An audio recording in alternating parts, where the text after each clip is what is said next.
So we're on? Great. Okay, welcome everybody.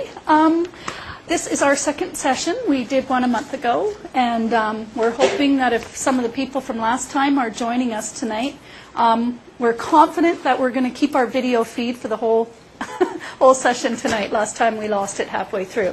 So my name is Kelly Anderson, and I'm the Executive Director of the Force. And we are a society for kids' mental health. Myself and another mum founded the Force 10 years ago. And we did it because we thought it would be really important for parents to connect with other parents and other families who are struggling with their kids' mental health. So this year we decided that we'd really like to reach parents across the province in multiple ways. So we decided to host these sessions and bring communities into us if we couldn't get to them. So tonight we have 6 communities joining us. We've got Chilliwack, Kamloops, Surrey, Sechelt, Salmon Arm, and Squamish. So that just tells how many different places in this province that we're reaching people tonight. So I'm glad that you could all join us. We also have 24 people who are dialing in from their own house. And they're dialing in by just going onto their computer. So they're seeing all of us sitting here, and they'll be able to see the speakers, and they'll be able to push a button on their computer. And on the screens, there's a little, it's a dialogue box. It's kind of shaped like a dialogue. And as we get to question period, if you just press that button on your computers, then the question will come live to us here. And then we'll ask our speakers, and they'll be able to answer you. So if you don't mind, when you do ask your question, if you could just say what community that you're asking your question from, it just helps us to kind of know where people are at, especially the people that are coming in outside of the community sites. So that would be great. And then we're going to have this online afterwards, so that if there's things you hear tonight and you think, oh, I wish I could remember what they said, you'll be able to go online afterwards and view the whole thing, and there'll be resource links. So if there's tip sheets that some of our speakers are going to share with you and resources, those will be online afterwards for you to go and click on and get more information. And that will stay on there for quite a long time, so it will be archived. So a couple of years from now, if you want to go and look at it, it'll be there. So I am going to introduce our 3 speakers tonight. Our first speaker is Wendy Belter, and our youth speaker is Jessica Brune, and Johnny Morris, who runs the Healthy Campuses Project. And they're just going to talk about 10 minutes each, and then we're going to really open it up because we think that there's probably questions out there. And so before we tell you a bunch of stuff, we're going to look for what you'd actually like to know. And then we'll just take that up until 8 o'clock tonight, and we will be hopefully finished answering all your questions. So I'm going to start. Which one of you is going first? And we're sharing a mic, so it's just a little bit of a...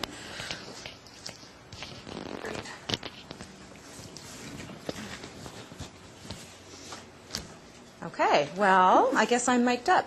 As Kelly said, my name is Wendy Belter, and I'm a counselor at Kwantlen Polytechnic University at the Surrey campus. And I'm really honored to be asked to participate tonight. And I really want to talk from 3 perspectives. There's probably a little bit of a smattering of references to research in what I have to say, but that's probably the least of the 3. I really, I think I'm focusing or speaking mostly from my role as a counselor, my practice there for the last 13 years at Kwantlen. And I have, I would say, literally crossed paths with thousands of students during that time. It's kind of scary to think that, but perhaps most of all, my own experience as a mom. I have a 16 and a 21-year-old, and you know, I share many of the challenges that all of you share. So hopefully that will be something that we can really connect around. I want to start by really acknowledging, you know, the fact that you are all here participating, some of you in person, some of you from your homes, some of you from the community sites, really bodes well for your kids and for their success in post-secondary. Again, we know from both research and practice that that's a pretty powerful force, in no pun intended, in kids' success in post-secondary studies. So good on all of you to be involved enough to be participating in this. I really think that as we go on tonight, we'll find probably that when it comes to transition to post-secondary studies, there are probably more similarities than differences between young people with mental health challenges and those without. So I want to talk about some of the particular challenges, but I also want to talk about some of the transition issues that are common, I think, to all students in this stage of their lives. Similarly, I think there's also more things in common for parents than there are differences between parents of kids with mental health challenges and those that don't. We know that mental health diagnoses are on a continuum anyway, so just a couple things that I wanted to drop in there. The reality, I think, is that when our kids go to post-secondary, we go through a big transition too. Almost maybe as big as the one that they go through in some ways. The good news is that we have all been through educational transitions at least twice before. You can think back to kindergarten and, the first day leaving them at the door. And also I'm thinking of the transition to high school as well. So, we can do this. We do know how to help our kids through these educational transitions. As parents, we're excited for our kids in this new sort of quasi-adult stage of our lives, but we also have our own worries, all kinds of questions. Will my child succeed? Are they going to settle into something, or are they going to just flounder around in school? Are they going to waste my hard-earned money? That's a question we all have, right? I can't answer those questions for you, but I can tell you that you're not alone. I think the vast majority of us have those same kinds of questions.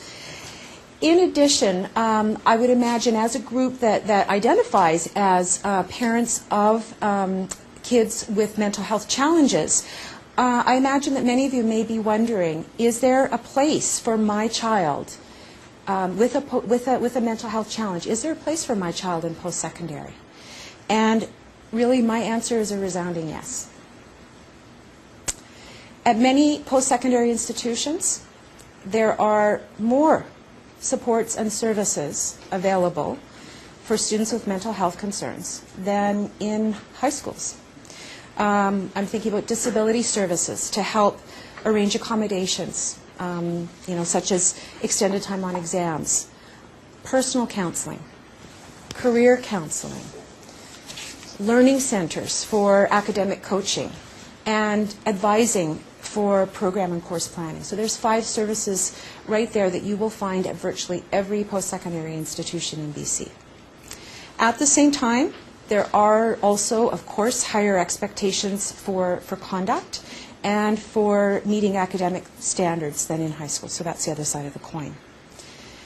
I want to give you an example of a real-life success story, one that I hope you'll find as inspiring as I do. It's about a student that I know well. I'll call her Nadine. I met Nadine during her very first semester at Kwantlen when she was straight from high school, and she took a transition course, a credit course that I was teaching at that time. She was incredibly bright, and she was entering on a pretty large scholarship. She came from a working class refugee family background, so she did not have a silver spoon in her mouth for sure, and she was a bundle of anxiety. So there was no official diagnosis, but I'm certain that she would be eligible, meet the criteria probably for general anxiety disorder and maybe social anxiety as well, or social phobia. She would come to every office hour that I had. She was usually the only student who came to see me. And we really developed a relationship at that point as, student-instructor. After the course ended, since the course ended, that was a couple of years ago, we've met probably maybe once a month or so in a counseling context and counseling relationship. Her anxiety hasn't disappeared, but she has been very, very successful at Kwantlen. So her GPA is over 4.0, which, Jessica, you'll know that's an amazing GPA, right? I think it's 4.14 last time I checked, something like that. So she's between an A and an A+ average. She's a paid peer tutor in our learning center. She's involved in a couple of student clubs. She's much more assertive in her relationships than when I first met her. And she's planning to make another big transition to go to one of the big research-intensive universities next fall. So this student has not only survived her first 2 years of university, she is thriving. And she's been empowered by the relationships that she's built with her instructors, with other students, and with me. And she's only one example. So I hope you will hold Nadine in your hearts when you're thinking of your own kids. Back to our challenge as parents.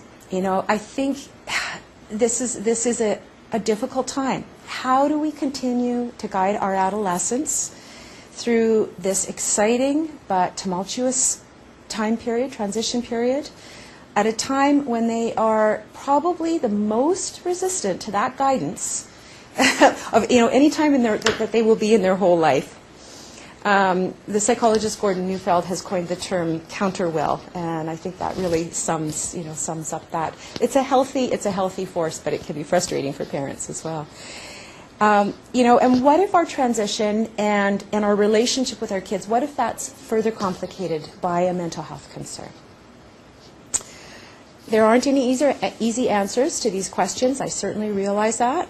But I do know that our greatest power as parents always emanates from our relationships with our kids.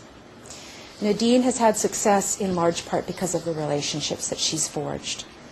When our children start university, they still need us. They need our love, our encouragement, and our guidance. But they also need recognition from us that they have officially entered the adult world. Whether they're completely ready for it or not, whether they're truly adults or not, that is part of the reality as well. I think that requires from us as parents equal parts letting go of our students, letting them make their own decisions, their own choices, and often their own mistakes, and also holding on, balancing that with holding on in the form of heartfelt communication and measured doses of advocacy. And so I think finding this balance is our transition task as adults. And that's all I really have to say. Okay.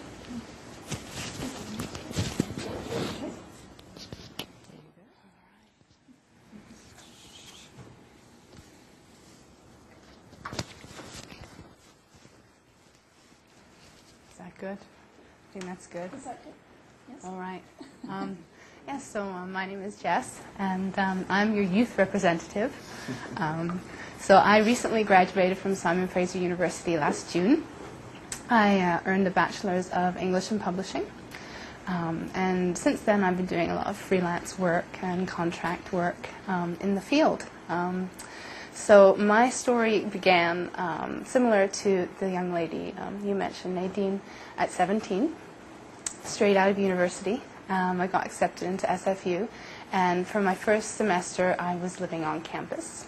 And this turned into quite the episode of what I should do if I should actually try and socialize, or if I should sort of relent to those overwhelming feelings of fright and anxiety and fear at what could potentially happen if I were to socialize. There were rumors going around my particular building of horrible, horrible things going on, suicides and sexual assaults after pub night, and compounded with my own diagnoses of obsessive-compulsive disorder and Tourette syndrome. These heightened my levels of sort of isolation, essentially. I began to retreat from my peers, and I just didn't want anything to do with it. It came down to another couple of traumas actually occurring on the floor above me, where I just decided to leave. It was too much, and I moved back home. In terms of my parents' involvement in what I experienced, it was less than ideal. Sort of what I would have liked would have been more of a a straightforward approach into addressing some of the concerns I was facing. When I was 17, my parents were going through a tumultuous time in their marriage, and my issues were not talked about. They were not acknowledged as significant, even though probably part of them were products of sort of being in that unstable home situation. So in terms of the support services I accessed, I did try out my Disabilities Association, and they helped me out a great deal for the first term in making those accommodations to write exams separately. I wrote exams separately for a number of reasons, the majority of which relates to my Tourette syndrome. I didn't want to distract other people while they were writing exams because that had become an issue when I was in high school. However, I found that actually taking the exam in a separate room was even more frustrating and somewhat taxing on me because, there were test monitors that came in intermittently to make sure I wasn't cheating, and sometimes that would interrupt my course of study and trying to answer the questions to the best of my ability. So I quickly stopped making those requests and just wrote the exams with my peers. Distractions be damned if they got upset at me for making some sounds, so what. In terms of sort of what saved me from doing something silly when I was in university, when I became very depressed, was sort of forcing myself to socialize. It was making myself go out to not necessarily the pub, because I knew that risky and I was still quite terrified and obsessed over what could befall me at the pub, but in just different social groups like the poetry club or athletic clubs, the tennis club, and just by doing those sort of more available activities that would introduce me to different people and to get myself out of my head, which a lot of kids and teenagers and young adults with mental health concerns struggle with, just getting yourself out of yourself. That's what really saved my life, ultimately. What was later founded at my school, Simon Fraser, was a group called Students for Mental Wellness. And if I had known about this group when I was 17, straight out of high school, it probably would have been the ultimate for me. And I would have just been snapped right out of it and understood okay. But I just found it in my last year of university, ironically enough. And it's founded by a friend of mine, Brent Seal and Taylor Cagle. And they took it upon themselves to kind of arrange a very social and athletic group, a hiking program for people with a whole variety of mental health issues. So you got, 16-year-olds to 30-year-olds in whatever stage of university they're going through, whether they're doing their undergraduate or their graduate degrees. And they go around and they have fun and they hike around the different natural parks that we have in our area. And they do that during the summer and during the winter time, but they also, when they first started, arranged for speakers to come in and talk about different diagnoses and the stigma of mental illness as well.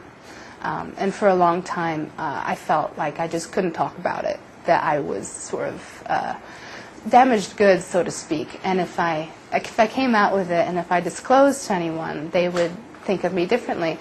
And, I mean, this perspective is not unrealistic by any means. People do judge you if you do tell them that there's something wrong with you.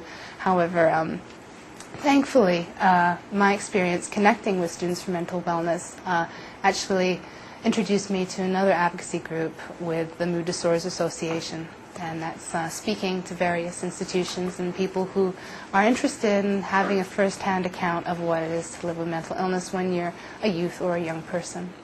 So, yeah, if I could redesign my first or second year university in terms of what my parents could do, it would have been to probably engage with an organization like The Force, to not necessarily have us all together, but my parents to have a support group of their own so that they could go to it and become less self-stigmatized about, what their daughter was called in a medical terminology book. And sort of what it meant, and to think of me, not as damaged goods, as someone whole. And that came about on its own, but I think going to a peer support group or a parent support group would have facilitated that transition a lot more smoothly. And if I had something similar, instead of having to go to those lovely psychiatrists who said, we're not prescribing you medication because you're too high functioning, but at the same time didn't provide me with an alternative that would sustain my growth outside of just myself. That would have been awesome as well.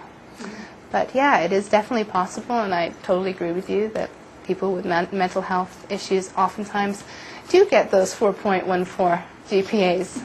Gosh knows my OCD has helped me a lot during my career at university in getting those high marks, because if it isn't right, you can't submit it. So anyway, yeah, thanks a lot for listening to what I have to say. Appreciate it.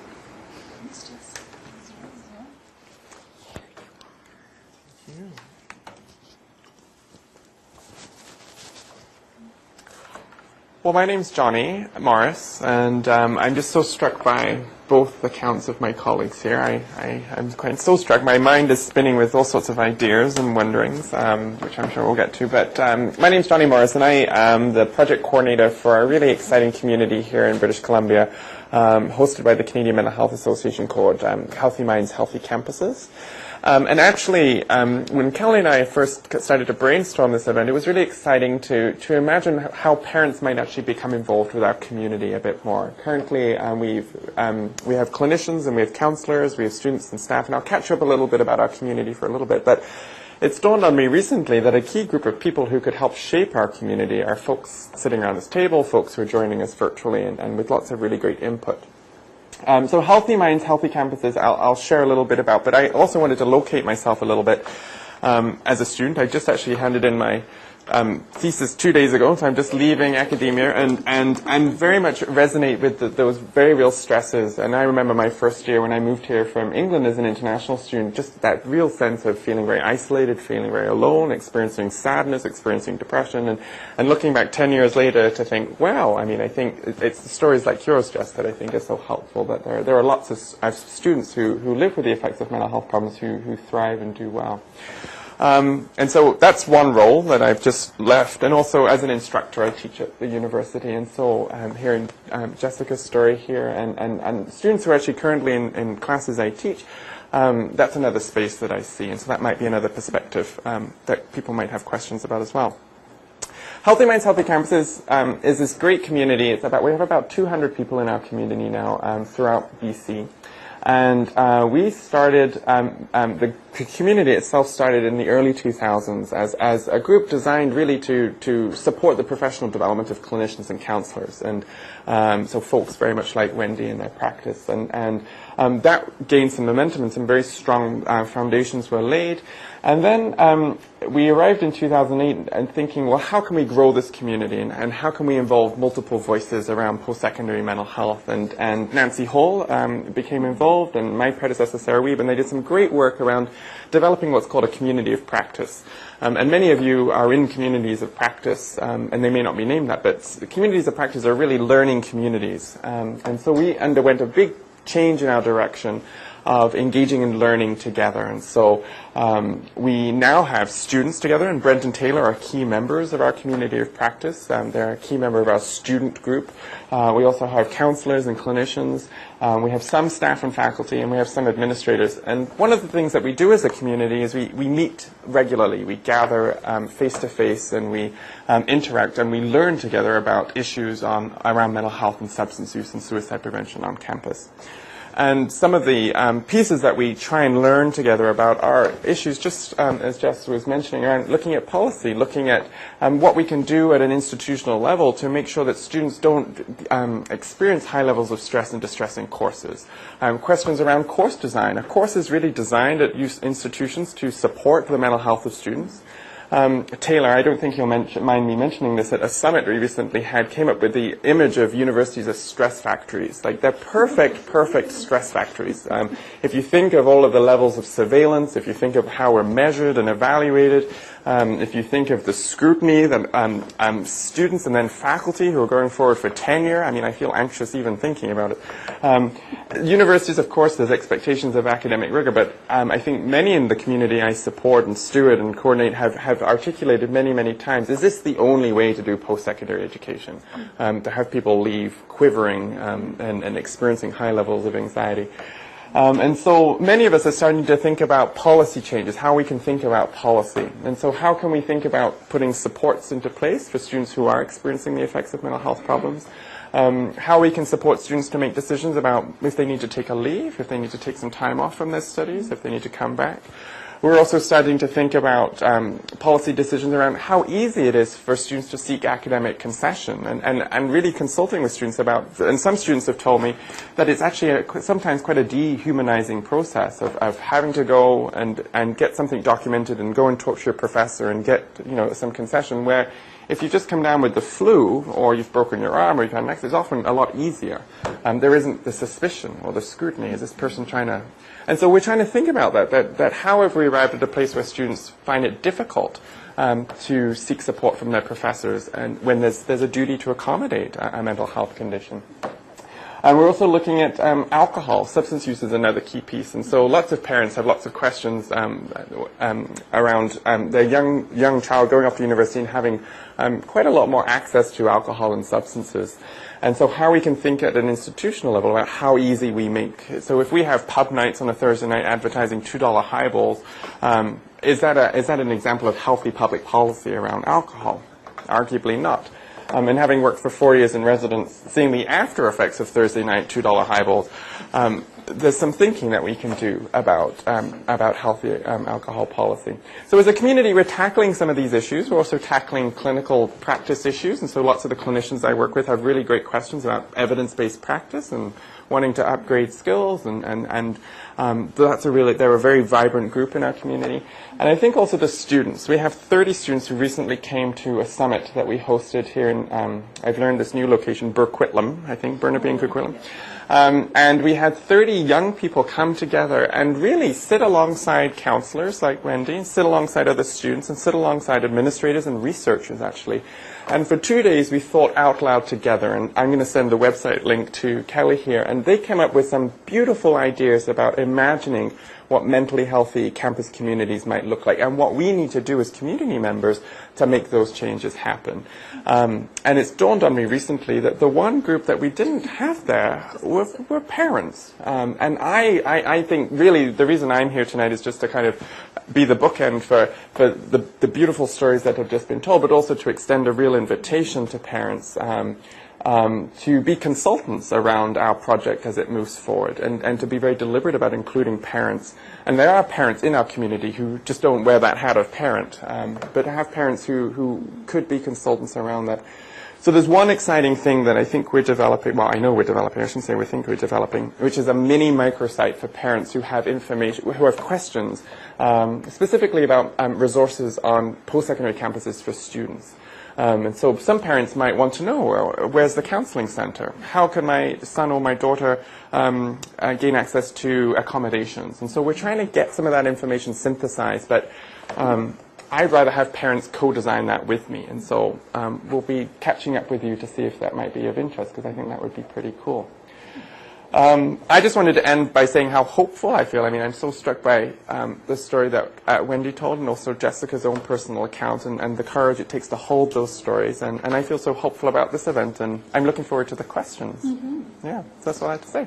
Okay. All right. So what we're going to do is we're just going to go around our site that we have here at Children's, but also ask communities that if they have questions, or if you're sitting at home and you have a question, push that button on your computer with the little dialog box and send us your questions, and then we will get them to one of our 3 speakers here and see if we can get those answered for you. And then what we'll also do afterwards is we'll put a website where if you think of questions after, we'll also have you be able to send those questions to us so that we can also get them answered after. So if there's no questions coming through yet there, I'm just going to start here in our room here and ask if anybody has a question for one of our speakers here. My son went to university in Montreal this year, but in the summer he decided to do a course, an English course at Langara, just to get him up to speed with writing essays. He had an IEP at the school that he was at, and he applied to get into this English course the last day of school at Langara, and they wouldn't allow him to apply because they said that he hadn't yet passed his exams. But he went before a board and they finally agreed to let him do this course. But he is dyslexic, and he went to get a concession to see if he could write the exam, like have a longer time, and they said no, he couldn't because he had applied at the last minute. And he went to the Disabilities Association and he phoned me from there to say, Mom, am I in the correct place? I don't have anything broken. Is why I have a disability? And I said to him they really should change the terminology.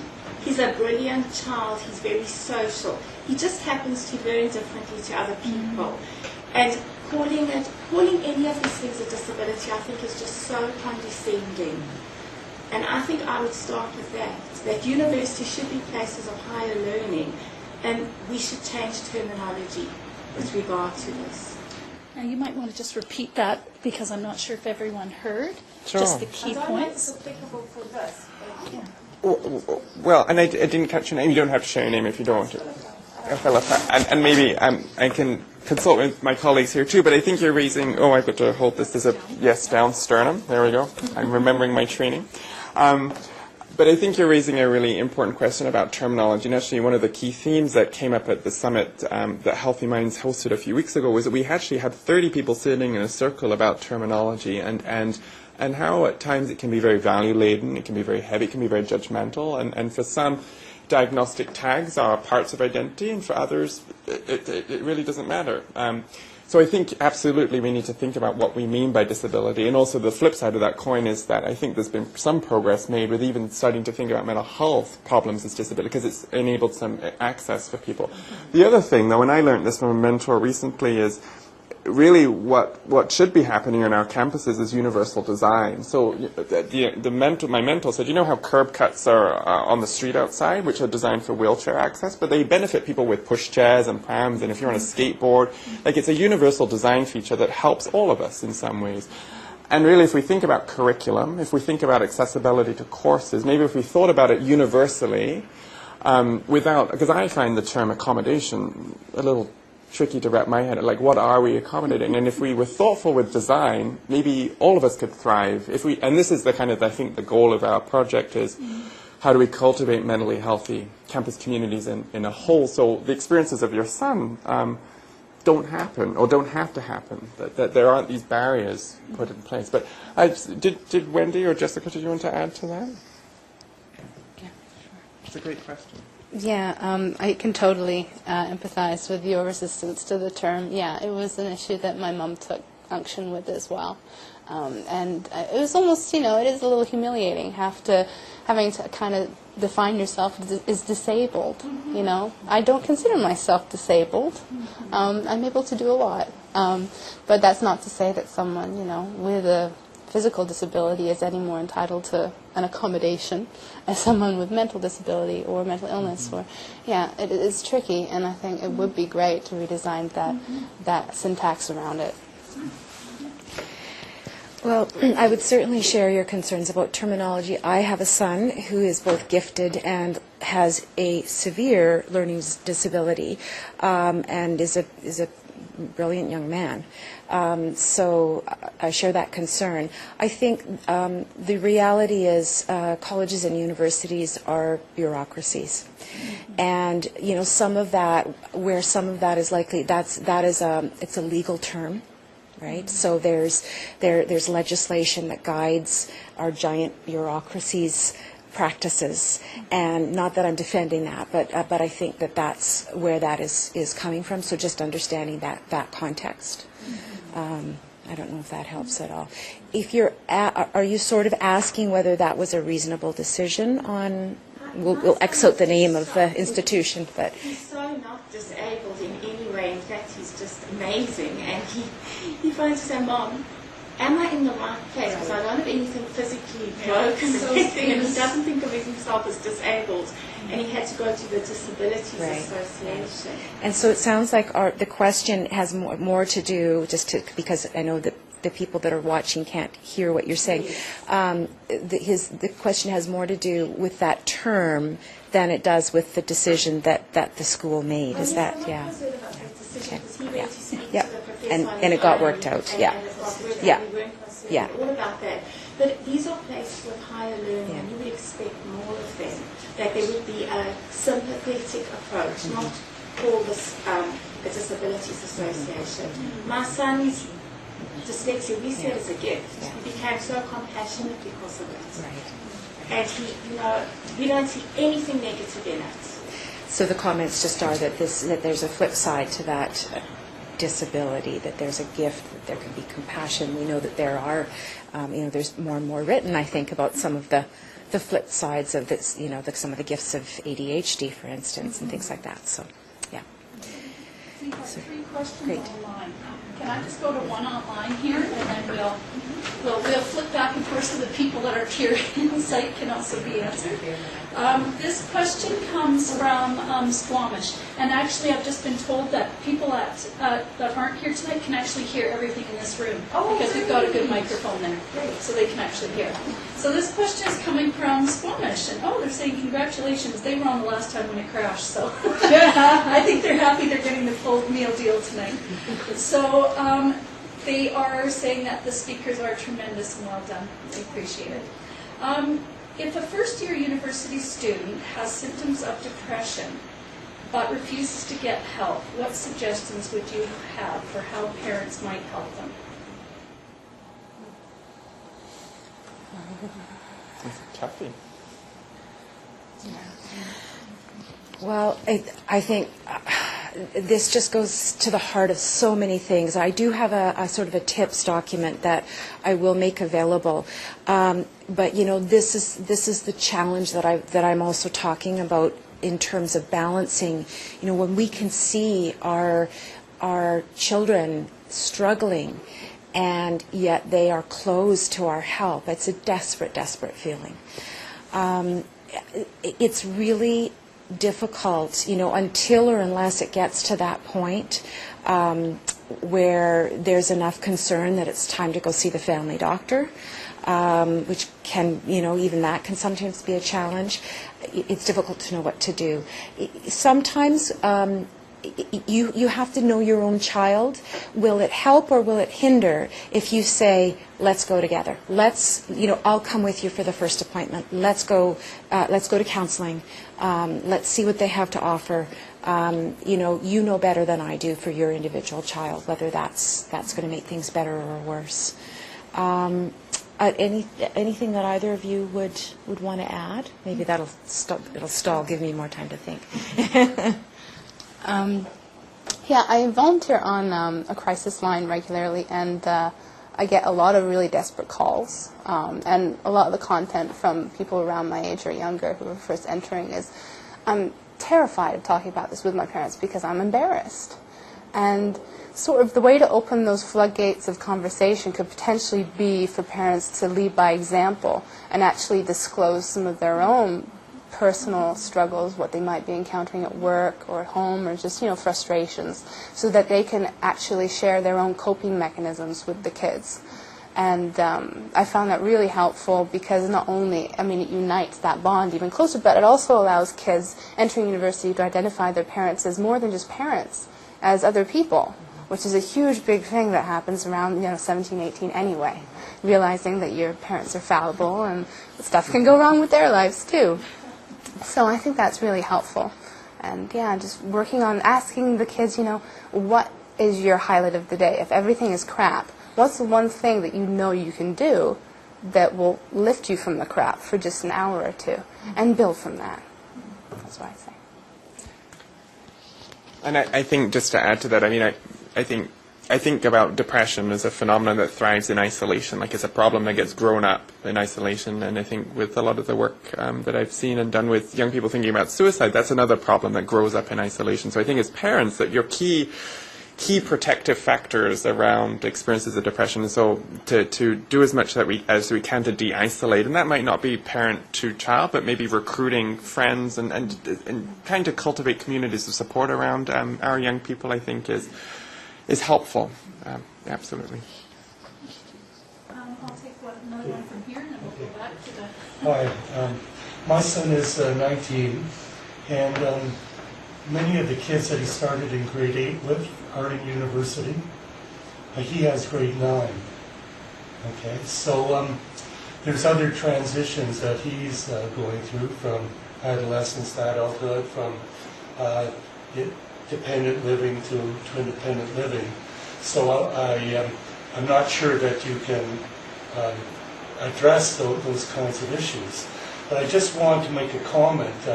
I taught at Simon Fraser University for about 30 years, and I just retired last year. And in terms of what you were saying, I feel that from the professor's point of view, that the whole process of dealing with persons with disabilities, we'll put it in quotation marks, has been really normalized from my perspective. In a class of about 100, there's going to be, on average, 3 or 4 have special arrangements of a whole variety of kinds, and all seem to work. I never have any problems, never have any questions about it. And of course, the number has been increasing over the years as it becomes more normalized. So I think from the professor's point of view, and I'm not sure, interesting to hear from the student's point of view, the system seems to work pretty well.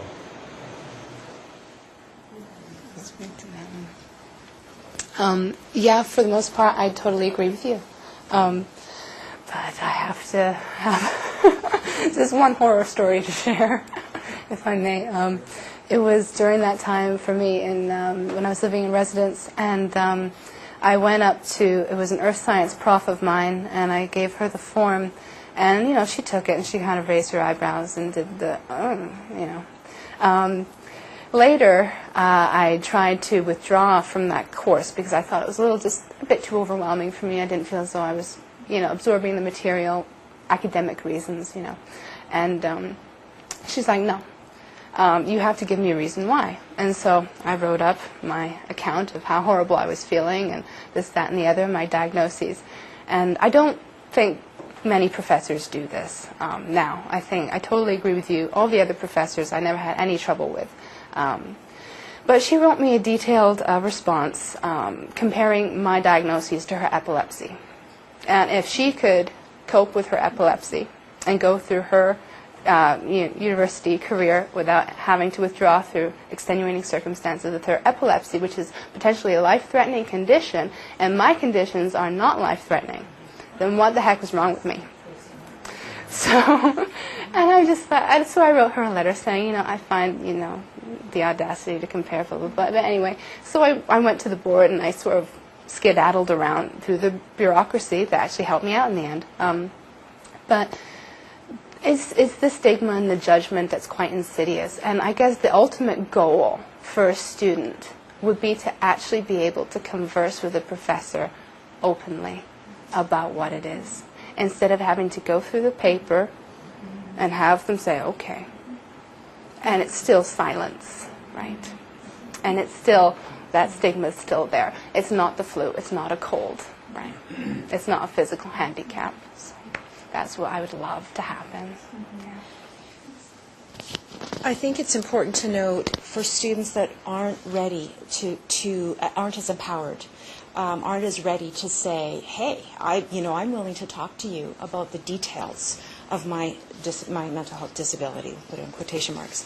I think it is important for parents and for students to know that the details are completely private, and you'll know this as a prof, that you don't know the nature. The professors, instructors will never know the nature of the disability unless or until the student chooses to share that information with them. So there is that, whether that is stigma or whether that is right to privacy or both. is a separate question, but that's something to know about.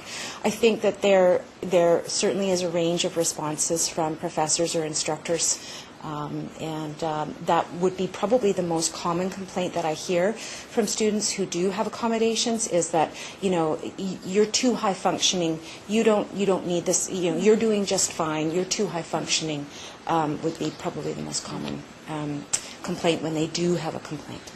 So, I'm just going to go to a question from Cranbrook.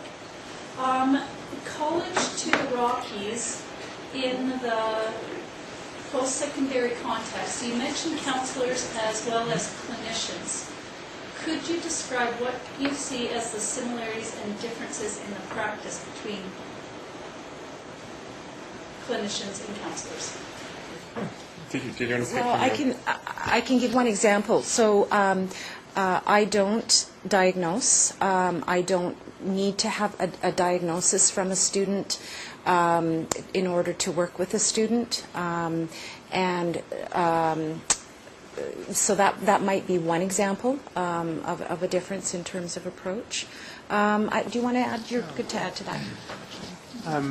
Well, there's quite a few. Is this someone from the College of the Rockies? College to the Rockies. Oh, very cool. They're part of our community. We have to say, yeah, that's very cool.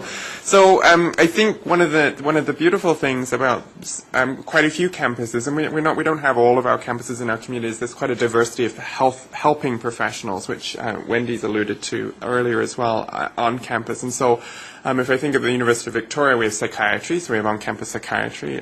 We're actually quite lucky to have as many on-campus psychiatrists as we do. We also have counselors. We also have psychologists. And so some of those distinctions, I think psychologists might self-identify as clinicians and counselors. And then I think this is a key piece that Wendy's is for some diagnosis is important, and then for others it's not. And also medication is also another big part of that. Many of the counsellors I've spoken with, medication isn't part of their practice. It's something that they work in collaboration with other folks around. So, and then there are campuses who have, as Simon Fraser comes to mind, they have nutritionists and dietitians, and so there's quite a wealth of resources. And part of it, I think, one of the struggles, I think, for students and also parents is how to navigate those systems, because there aren't big signposts often that are, I think we can think, and I think we do a good job, and I think some councils have great orientation programs as part of when students are entering. But for whatever reason, helping people navigate those systems is important, and so I hope that responded to that question. Yeah. I've got, I think, 3 from the room and 1 more online. I think you had one next, and then I'll go to you. Yeah, I'm a member of the clergy and community here. My question is, how much of an issue, or rather, how do you deal with when you perceive that a lot of pressure is coming from the individual's parents themselves that is contributing to the issues that the student is having? It's a complicated question. I'm not really sure how to ask in the form of a question. I'll say it's my perception that is part of the issue, and I don't feel that that's been addressed, and I'm not sure if that's how much of that falls under your purview. But what are your thoughts or reactions on the role of the parent as being, in that situation, part of the problem? When I was doing graduate studies in counseling psychology, I remember one of the critiques of therapy being, what if you are in essence helping individuals to adapt to an unhealthy situation? So that, in a way, that's takes me, your comment or your question takes me back to that, and it's really difficult. I worked with one student. I've worked with her over a period of about at least a couple years. And she is in a really, really challenging home situation with a single mom. And, it's been a slow, gradual process. Just like parents can't just tell their kids, what's best and then they'll just do it. Well, it's the same dynamic in a counseling relationship. I might see, oh my goodness, this is so, this is a bad situation for this young person, and yet ultimately that young person has to make their own choices about getting out, etc. So there's certainly not an easy answer, but yeah, one of the things that I comment on in the tips document that I'll make available is sometimes expectations around setting goals, educational and career goals as well.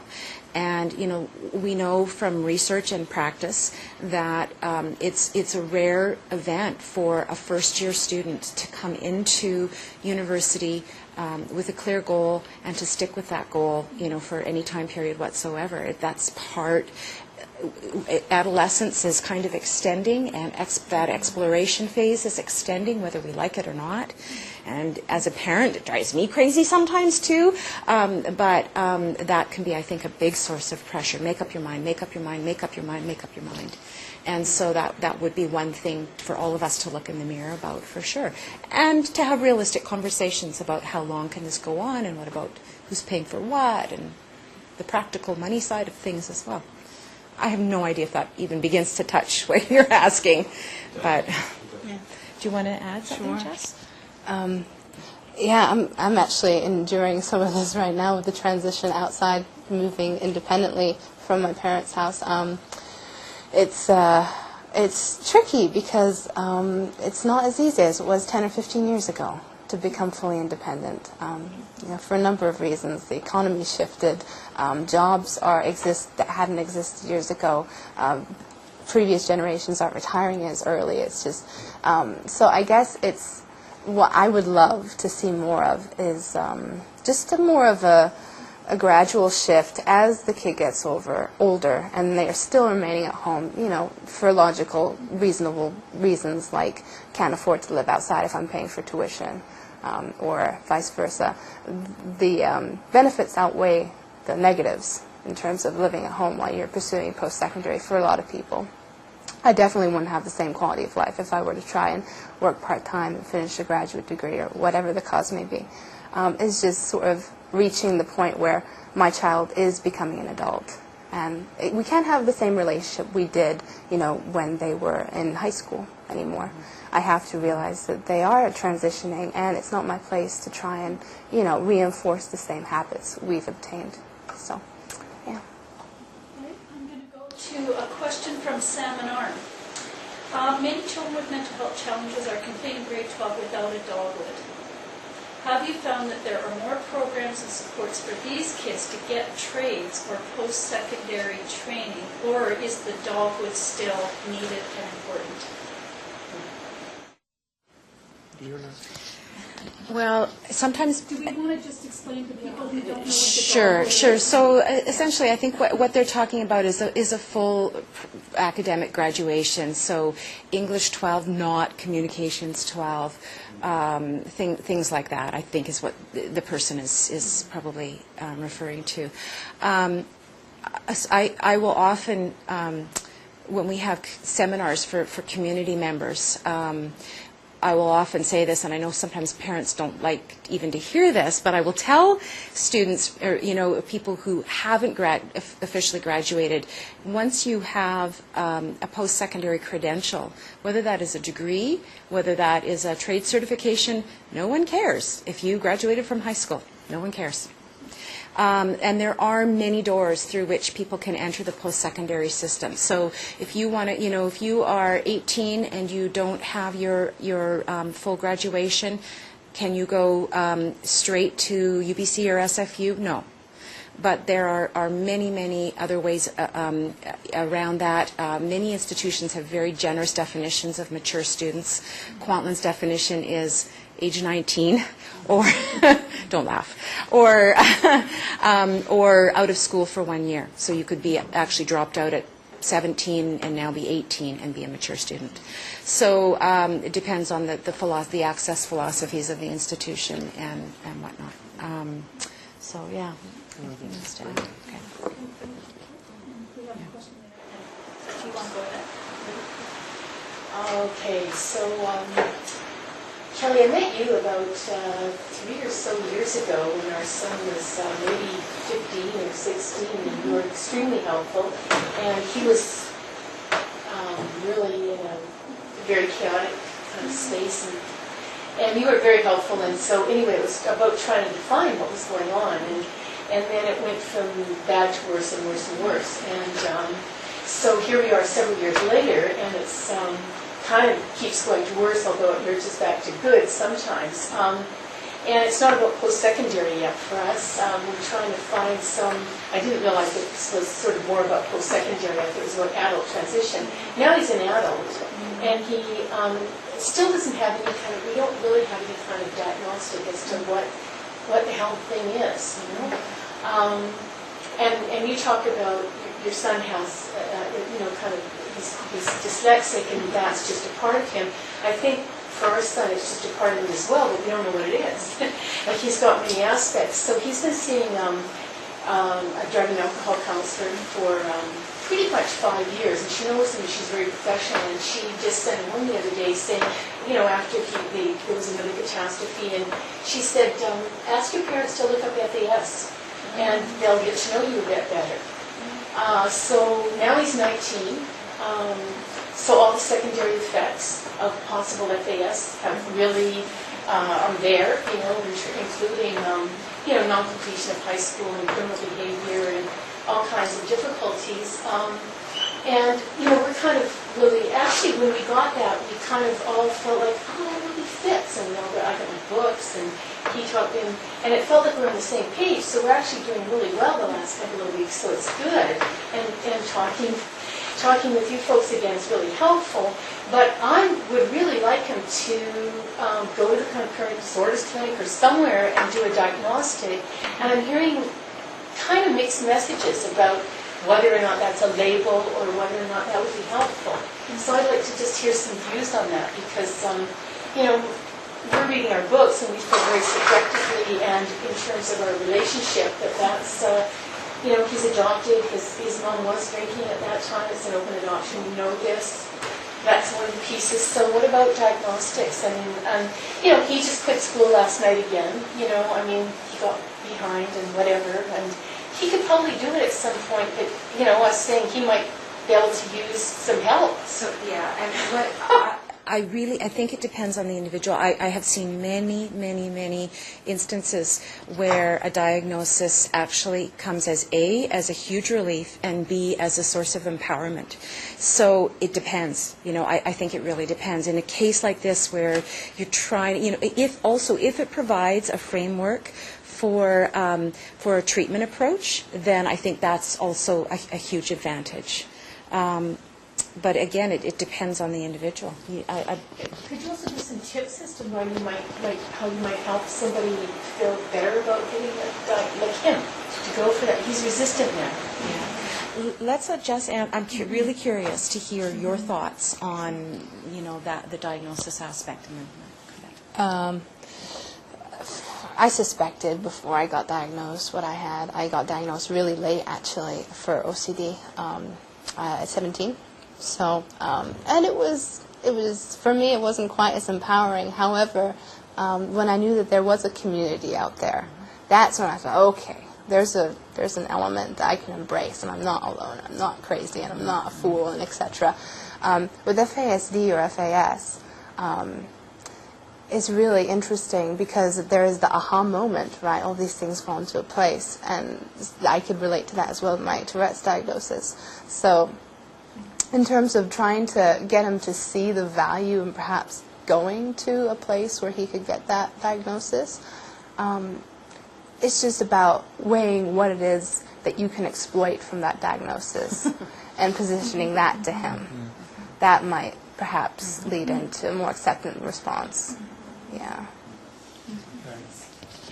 And I think when I've worked with clients and folks too, is whether the diagnosis becomes the total story about the person. And it's so great to hear from you that, and building on the comment from you, Philippa, earlier, that it's part of the story. And so, does it become the only story about this young person, or is it a part of the story? And I think yes. I mean, strategically, if that story can help make sense of the world, gain access to resources, strategize and be deliberate. And I'm often curious as well, because I think diagnosis is language. It's language that helps frame our understanding of particular phenomena and particular behavior. And often I'm curious too about how people might self-name. Like if they were to self-name, like before you had the formal diagnosis of OCD, would it be OCD, or would it be, because there's some meaning making there around, this is my experience, this is what I would call it. So I've had people who I've worked with who have been diagnosed as having anxiety, so a different kind of psychiatric disorder, and through a conversation as she didn't really like that word anymore, sure that they were medicated, they had access to, but called it FORI, and so they just renamed it, and it sounds silly, but just even the act of naming it as a combination of fear and worry that shows up, it was very interesting, just as a way of starting to tell their own story, because I think diagnosis is an application of a story sometimes, and it can be very, very helpful. But what about that self-told story? I just wanted to say we've got 5 minutes left. There's 2 quick questions coming in. I think one of them Johnny's easily answered, because it's how do people get in touch with about the Healthy Campuses information and which colleges and universities have it, which we will have online afterwards. So that question from Squamish, hopefully, if that's okay, I'll have you go to online afterwards to get that question, that information. And then the other one was just about whether it makes sense to go to the small colleges first rather than university. And I think you touched on that one. For many reasons, it sounded. If you just want to touch a little bit on that one, and then I'll go to, I think there's 2 very quick questions in the room, and then we're going to be wrapping it up. I'll try to answer this really quickly. I always feel like I have to, make a conflict of interest statement here, because Kwantlen, although we're a polytechnic university now, our roots are as a community college and then a university college, and there will never be more than 35 students in a classroom at Kwantlen unless that changes in the future. But that's smaller than some high school classes, actually. And so I think that there are advantages both ways. I think there's tremendous advantages in terms of having much more interaction in the first and second years with an instructor. I remember my first day at University of Victoria.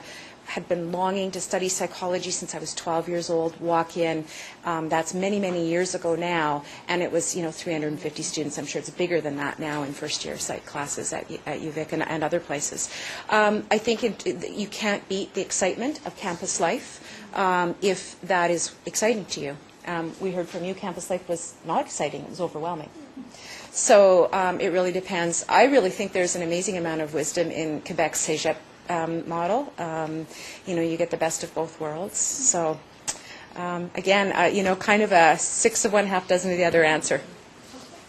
Johnny, quick answer? Well, just very quick. I just think about I think something that I've seen success with is parents and doing shopping together. I mean, especially if the young person is experiencing the effects of a mental health condition, to really be a consumer. So look at if a university's got its counselling services website and they've got all of these learning skills resources. That to me strikes me as a school that's really putting those resources out there. So that shopping piece and being discerning of that's cool.